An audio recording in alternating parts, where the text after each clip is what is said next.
श्री हनुमान जी महाराज से भगवान कहते हैं प्रति उपकार करऊं का तोरा। मैं उपकार नहीं कर सकता। देखिए उदाहरण दे रहा हूं, सुनिए गौर से।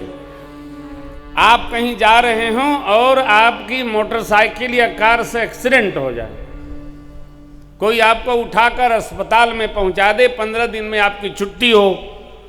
अब उसके घर जाके कहिए भैया आपने जैसा मेरे साथ किया है, समय आया तो मैं भी आपके साथ वही करूंगा। तो अगला क्या कहेगा? क्या चाहते हो जो तुमको हुआ है वही मेरे को हो जाए? जीवन में कभी प्रत्युपकार की भावना नहीं रखनी चाहिए। मेरे सरकार कहते हैं जो मेरे पर पड़ा है लाला कभी आप पर न आवे, इसलिए मैं आपके प्रति प्रत्युपकार का भाव रखना ही नहीं चाहता। एक बार जीवन में कोई उपकार कर दे मित्रों माताओं, जीवन भर उसके उपकार का स्मरण बनाकर रखना ही चाहिए। उपकार भूलना नहीं। कभी उपकार को विस्मरण नहीं करना चाहिए। जिसने आपके प्रति उपकार किया है उसका बहुत बहुत धन्यवाद, बहुत बहुत धन्यवाद, बहुत बहुत। आप स्मरण रखो, कभी प्रति उपकार भाव रखना नहीं।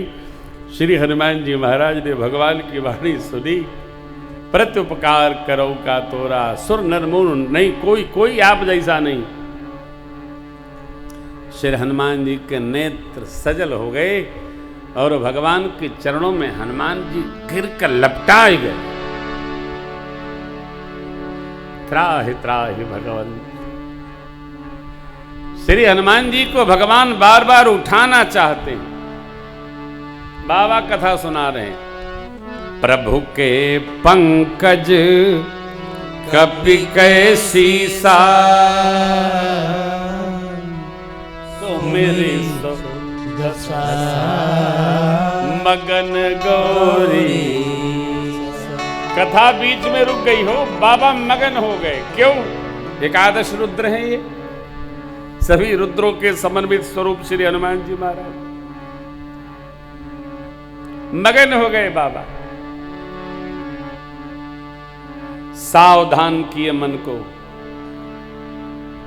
फिर कथा सुनाने लगे। श्री हनुमान जी ने चरणों में ऐसी लिपट बनाई कि छूट नहीं रहा। भगवान ने लाड़ लड़ाकर हनुमान जी को उठाया और अति निकट बिठाया। अब देखिए, पिता, स्वामी, सदगुरु, बॉस जब बहुत प्रसन्न हो तो इतर को सावधान रहना चाहिए। श्रेष्ठ की प्रसन्नता में बावला नहीं होना चाहिए। भगवान परम प्रसन्न है। श्री हनुमान जी से प्रभु पूछते हैं, कपि श्रेष्ठ, रावण के द्वारा पालित अभेद्य नगरी लंका आपने जलाया कैसे? प्रभु को परम प्रसन्न जानकर श्री हनुमान जी निरभिमान भाव से बोले, प्रभु हम तो शाखा के हिरन हैं, कभी इस डाल पर कभी उस डाल पर, हमने क्या जलाया? नाघ सिंधु हाटक पुरजारा, निश्चर गण बधि विपेन, सो सब तव प्रताप रघुरा, नाथन कछु मोरी प्रभुता। हे नाथ, ये सब आपका प्रताप है। क्या? समुद्रोल्लंघन, लंका दहन, वाटिका उजाड़, मां का पता, किला दर्शन आदि आदि। हे नाथ, जिस पर आपकी कृपा हो उसके लिए अगम क्या है? अब तो ऐसी करुणा वृष्टि हो। नाथ भगति अति सुखदायनी, देहु कृपा करी अन पाय। भगवान ने हनुमान जी को एवमस्तु कहा। यहां मेरे बाबा कहते हैं, भगवती, जिसको भगवान का स्वभाव पता चल जाए वो भजन छोड़कर और कुछ नहीं करेगा। उमा राम स्वभाव जही जाना जाला ताहि भजन तज भावन न आना। सुंदरकांड का यह दिव्य प्रसंग जिसके हृदय में पधारेगा, उपस्थित होगा, भगवान श्री सीताराम जी के श्री चरणों में, उसको दृढ़ भक्ति की प्राप्ति होगी। आप प्रयास करिए इस प्रसंग में रमने का, जमने का। मैंने सूक्ष्मतम भाव से इस प्रसंग को निवेदन किया। भगवान की एक करुणा दृष्टि दर्शन करके सभी कवि लोग भगवान की जय जयकार करने लगे। एक बार आप सब भी भगवान की बोलिए। युगल सरकार की, श्री सीताराम प्रभु भगवान की जय हो। भगवान ने सुग्रीव जी से कहा, चलने का साज सजाइए। भगवान की आज्ञा हुई। सुग्रीव जी ने सबको निर्देश किया है और सब लोग चलकर समुद्र के तट सुंदर पर्वत पर उपस्थित हो गए।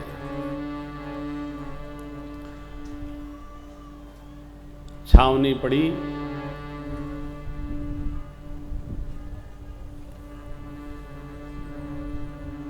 मध्य प्रसंग में हनुमान जी के जाने के बाद विभीषण ने रावण को समझाने का प्रयास किया। रावण समझ चुका है। वो क्या समझेगा, निर्णय कर चुका है हमें क्या करना है। समझता नहीं है रावण, केवल बकता है, अपनी मति गति में रहता है।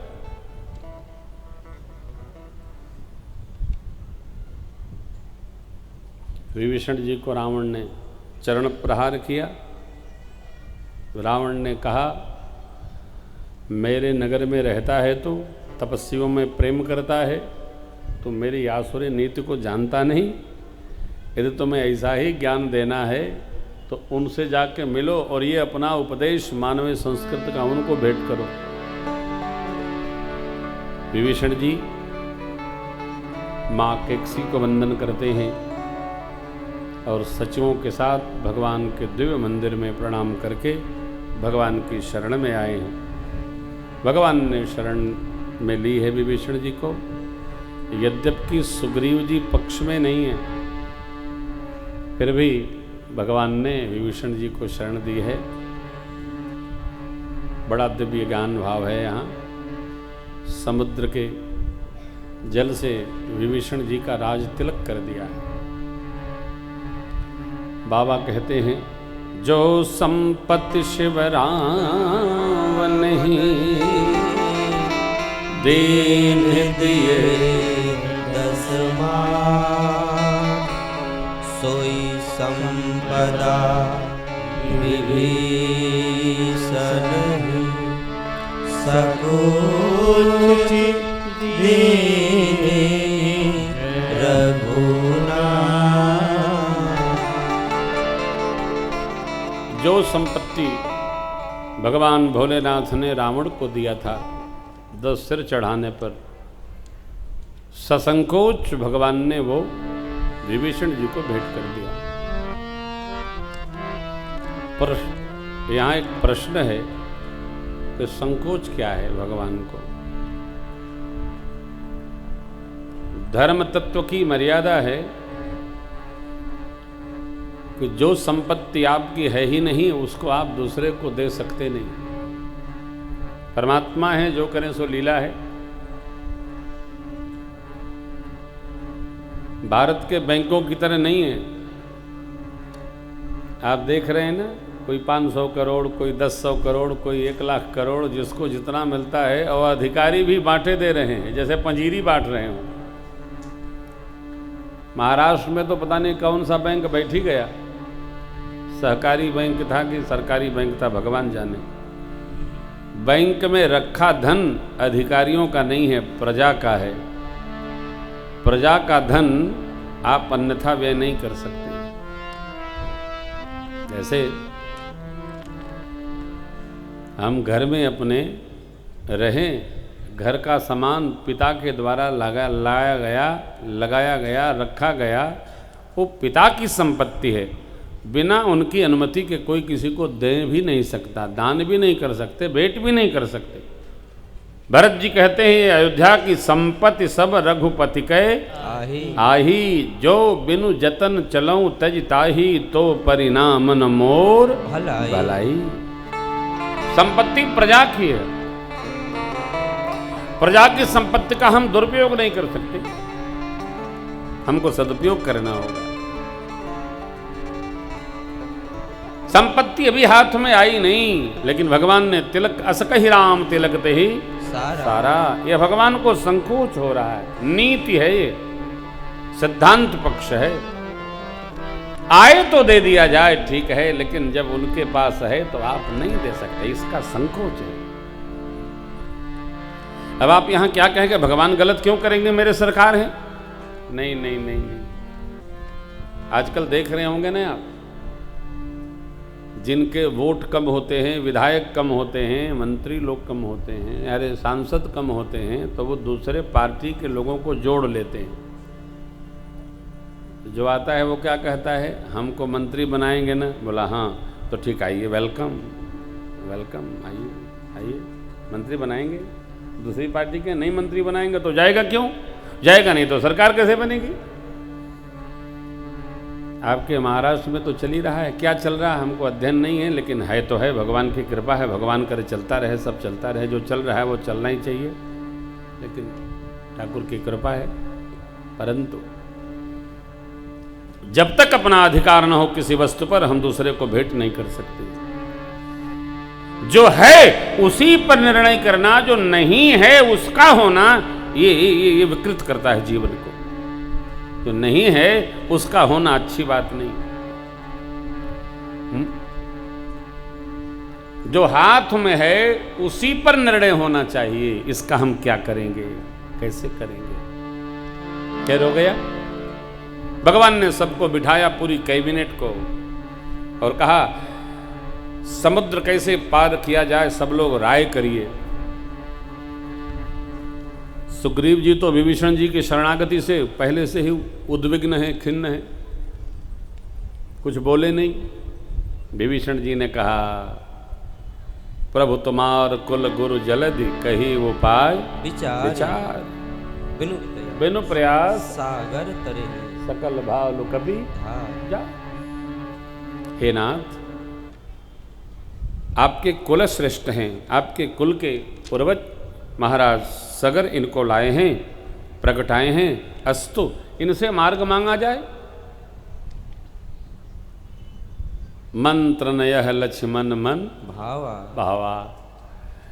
लक्ष्मण जी कहते हैं ये सब आलसी का कार्य है। दैव दैव आलसी पुकारा। प्रभु उठाइए धनुष बाण और सोखिए इसको। श्रेष्ठ को बड़े व्यवहारिक समझौते करने पड़ते हैं। हो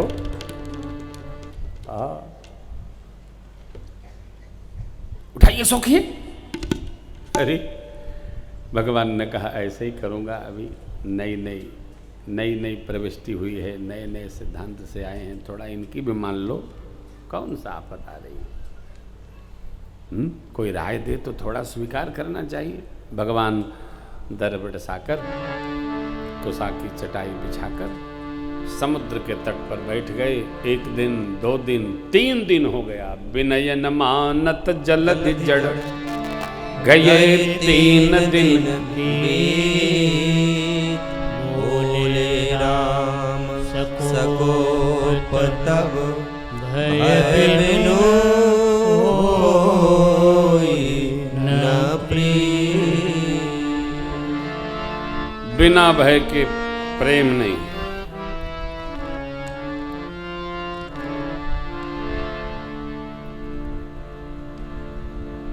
लक्ष्मण जी से भगवान ने मांगा धनुष और बाण, अग्नि बाण का अनुसंधान किया।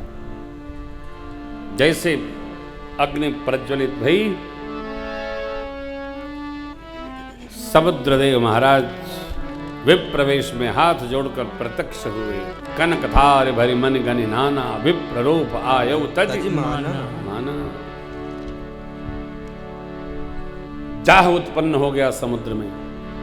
वसुंड जी महाराज कथा सुनाते कहते हैं, हे गरुड़ जी, काटे पै कदली फर कोटि जतन को विनय नमान खगेश सुन डाटे